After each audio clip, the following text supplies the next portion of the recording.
Guys video शुरू करने से पहले मैं आपको एक चीज़ बता देना चाहता हूँ। आज का ये वीडियो बहुत ही इंपॉर्टेंट और ख़ास होने वाला है। आपको वीडियो को ज़रा भी स्किप नहीं करना है, क्योंकि आज इस वीडियो में आपको ऐसे सेंटेंसेस बताने वाला हूँ जिसे आज से पहले मैंने कभी नहीं बताए हैं। गाइज ऐसे सेंटेंसेस हम लोग अपनी डेली लाइफ में अक्सर यूज़ किया करते हैं। तो अगर आप ऐसे सेंटेंस को इंग्लिश में ट्रांसलेट करना सीख जाओगे, इंग्लिश में बोलना अगर सीख जाओगे गाइज, तो इंग्लिश बोलना आपके लिए बहुत ही इजी हो जाएगा, क्योंकि ऐसे सेंटेंसेस हम लोग ज़्यादातर बोला करते हैं। तो गाइस वीडियो में अंत तक बने रहे, क्योंकि ऐसे सेंटेंस को ट्रांसलेट करने के लिए जो एडवांस स्ट्रक्चर का ज़रूरत पड़ता है वो इस वीडियो में मैं आपको बताने वाला हूँ। ठीक है गाइस, तो आज की एडवांस स्ट्रक्चर डे 54 की लेसन में मैं कुछ सेंटेंसेस आपको बताने वाला हूँ। तो चलिए सबसे पहले जान लेते हैं वो सेंटेंसेस क्या क्या है। मेरा छाता किसी काम का नहीं है। मेरा छाता किसी काम का नहीं है।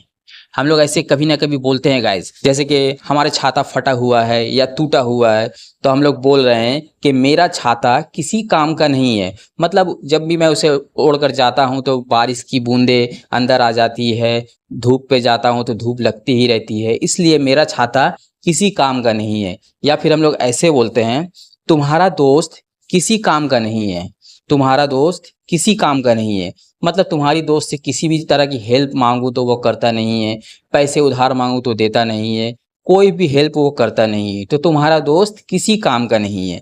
या फिर हम लोग ऐसे बोलते हैं, ये जूते किसी काम का नहीं है। मतलब जब भी ये जूते पहनता हूँ तो पैर कट जाती है, या ये जूते पहनने से कंफर्ट फील नहीं होता है, या ये जूता फटा हुआ है, इसलिए ये जूते किसी काम का नहीं है।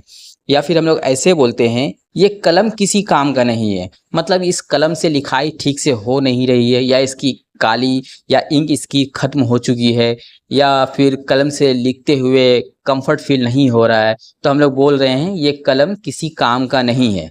ठीक है, तो ऐसे गाइस हम लोग अक्सर बोला करते हैं। तो आज इस वीडियो में यही सारे सेंटेंसेस को इंग्लिश में ट्रांसलेट करना सीखने वाले हैं। गाइस यहाँ पे आपने देखा होगा जितने भी सेंटेंसेस मैंने बोले हैं, सारे सेंटेंस में आपको एक चीज़ तो कॉमन दिखा ही है, और वो है किसी काम का नहीं है। किसी काम का नहीं है। तो जब भी किसी सेंटेंस में आपको ये बोलना हो कि किसी काम का नहीं है, वहाँ पे आपको एक एडवांस स्ट्रक्चर यूज़ करना पड़ेगा गाइस। मैं यहाँ पे एक एडवांस स्ट्रक्चर आपको बता दे रहा हूँ, उस एडवांस स्ट्रक्चर को आपको यूज़ करना है जब भी इस तरह की सेंटेंसेस आपको बोलना हो। ठीक है, तो गाइस जान लेते हैं वो एडवांस स्ट्रक्चर क्या है। वो एडवांस स्ट्रक्चर है गुड फॉर नथिंग। वो एडवांस स्ट्रक्चर है गुड फॉर नथिंग, जिसका मतलब है किसी काम का नहीं। जिसका मतलब है गाइस किसी काम का नहीं। गुड फॉर नथिंग, किसी काम का नहीं। ठीक है, ये एडवांस स्ट्रक्चर तो हम लोगों ने जान लिया, लेकिन इसे अब सेंटेंस में कैसे यूज करना है, तो उसके लिए सेंटेंस का स्ट्रक्चर जानना जरूरी है। तो चलिए सेंटेंस का स्ट्रक्चर जान लेते हैं। तो देखिए स्क्रीन पे आपको दिख रहा है, देखिए यहाँ पे सबसे पहले सब्जेक्ट, एस मतलब यहाँ पे सब्जेक्ट है, सबसे पहले सब्जेक्ट का यूज करना है। उसके बाद सब्जेक्ट के हिसाब से एम इज आर को आपको यूज करना है। वो मैंने पिछले कई वीडियो में आपको बताया है इज एम आर कहाँ पे यूज होता है, आई थिंक आपको पता ही होगा। ठीक, तो इस वीडियो में बताने की जरूरत नहीं है। ठीक है, तो सब्जेक्ट के अनुसार इज एम आर का यूज होगा। उसके बाद एंड में गुड फॉर नथिंग का यूज होगा। ठीक है, एंड में गुड फॉर नथिंग का यूज होगा। Okay clear. तो चलिए अब यहाँ पे ट्रांसलेट करना सीख लेते हैं, सेंटेंस को कैसे ट्रांसलेट करना है। तो हमारा पहला सेंटेंस है, मेरा छाता किसी काम का नहीं है। मेरा छाता किसी काम का नहीं है। इसे इंग्लिश में कैसे बोलेंगे guys? My umbrella is good for nothing. My umbrella is good for nothing. देखिए यहाँ पे माई अम्ब्रेला यूज हुआ है, तो अम्ब्रेला एक सिंगुलर नेम है, उसके बाद इज का यूज होता है, इसलिए देखिए यहाँ पे इज का यूज हुआ है, और उसके बाद एंड में गुड फॉर नथिंग। ठीक है, माई umbrella is good for nothing.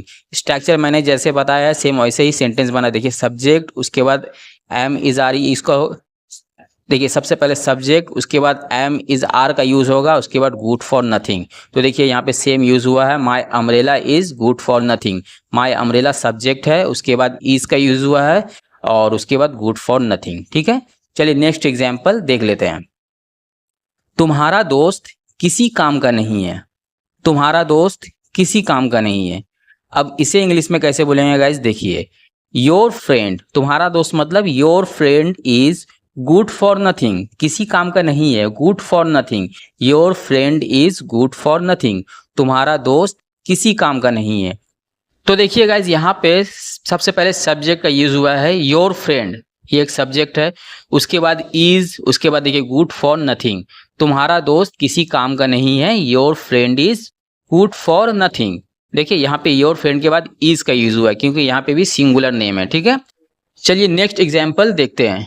ये जूते किसी काम का नहीं है, ये जूते किसी काम का नहीं है, इसे इंग्लिश में कैसे बोलेंगे? These shoes are good for nothing. These shoes are good for nothing. देखिए यहाँ पे THEAC दिस का यूज किया गया क्योंकि यहाँ पे जूते मतलब एक से ज्यादा जूते को बोला जा रहा है, मतलब सिंगुलर नहीं, यहाँ पे प्लूरल है, इसलिए यहाँ पे दिस का यूज हुआ है। और उसके बाद देखिए उसके बाद यहाँ पे आर का यूज किया गया है, यहाँ पे इज का यूज नहीं हुआ क्योंकि एक से ज्यादा है, प्लूरल है, इसलिए यहाँ पे आर का यूज हुआ है। These shoes are good for nothing. These shoes are good for nothing. ये जूते किसी काम का नहीं है, ठीक है। चलिए नेक्स्ट एग्जाम्पल देखते हैं। ये कलम किसी काम का नहीं है, ये कलम किसी काम का नहीं है। अब गाइज यहाँ पे देखिए, यहाँ पे भी इसे ट्रांसलेट करना है इंग्लिश में, तो कैसे करना है? ये कलम मतलब दिस पेन, यहाँ पे देखिए THIS दिस हुआ, यहाँ पे THEAC दिस नहीं हुआ है, यहाँ पे सिंगुलर पेन है इसलिए यहाँ पे दिस हुआ है, ठीक है। दिस पेन, उसके बाद ईज का यूज हुआ, देखिए यहाँ पे ईज का यूज किया गया है। अब गाइज आपको लगता होगा यहाँ पे इज क्यों यूज हुआ है, तो देखिए यहाँ पे दिस पेन मतलब यहाँ पे सिंगुलर नेम है, सिंगुलर है इसलिए यहाँ पे इज का यूज हुआ है, ठीक है। This pen is good for nothing, good for nothing मतलब किसी काम का नहीं, this pen is good for nothing. तो गाइज आई थिंक आपको समझ में आ गया होगा, जब भी किसी सेंटेंस में आपको ऐसे बोलना हो किसी काम का नहीं है, वहां पे आपको इंग्लिश में गुड फॉर नथिंग का यूज करना है। मैंने एक स्ट्रक्चर भी आपको बता दिया है, सबसे पहले सब्जेक्ट देना है, उसके बाद एम इज आर आपका सब्जेक्ट के अकॉर्डिंग उसे यूज़ करना है, उसके बाद गुड फॉर नथिंग का आपको यूज़ करना है, ठीक है। आपको ये स्ट्रक्चर याद रखना है, सेंटेंस का स्ट्रक्चर भी याद रखना है, ऐसे सेंटेंस बनाने में आपको कोई परेशानी नहीं होगी, आप बड़े आराम से बना पाओगे। मैं उम्मीद करता हूँ आपको मेरे इस वीडियो से काफ़ी कुछ सीखने को मिला होगा। तो गाइज आपको क्या करना है, आपको सेम यही स्ट्रक्चर से एक सेंटेंस बनाकर मेरे कमेंट बॉक्स में देना है, मैं उसे देखूंगा, अगर वो सही रहा तो मैं उसे करेक्ट लिख दूंगा और नहीं तो उसे मैं करेक्शन भी कर दूंगा। इससे क्या होता है गाइज, इससे आपको ये समझ में आ जाएगा कि आप मेरे वीडियो से कितने सीखे हो। अगर आप कुछ मिस्टेक कर रहे हो, कुछ गलत समझ रहे हो, तो मैं उसे करेक्शन जब करूंगा तो आपको उसे परफेक्ट नॉलेज मिल जाएगी कि ये मुझसे गलत हो रही है या सही हो रही है। तो इंग्लिश सीखने के लिए ये सब चीज़ करना बहुत ज़रूरी है गाइज। और हाँ गाइज, आपको एक चीज़ मैं बोलना चाहूँगा, इंग्लिश सीखने के लिए सिर्फ लिखने से नहीं होगा, आपको इंग्लिश बोलना ज़रूरी है। तो जब भी आप इंग्लिश पढ़ो या इंग्लिश सीखो तो वहाँ पे आपको इंग्लिश बोलना ज़रूरी है। तो मैं यहाँ पे जो भी सेंटेंसेस आपको बताता हूँ, मैं वहाँ पे डबल डबल स्पीक करता हूँ। तो पहले बार आपको सुनना है, फिर आपको उसे स्पीक भी करना है। ऐसे स्पीक करते रहने से क्या होता है गाइज, आपकी मुंह पे ये बैठ जाती है, आपको बोलने में कोई परेशानी नहीं होगी। जब भी किसी से आप इंग्लिश में बात करना चाहो तो बड़ी आराम से आप इंग्लिश में बात कर सकते हो, तब आपको कोई परेशानी नहीं होगी, ठीक है। तो आई थिंक आपको ये सब याद रहेगा गाइज, ठीक है। तो गाइज मिलते हैं किसी और नए से एडवांस स्ट्रक्चर के साथ, तब तक के लिए अलविदा।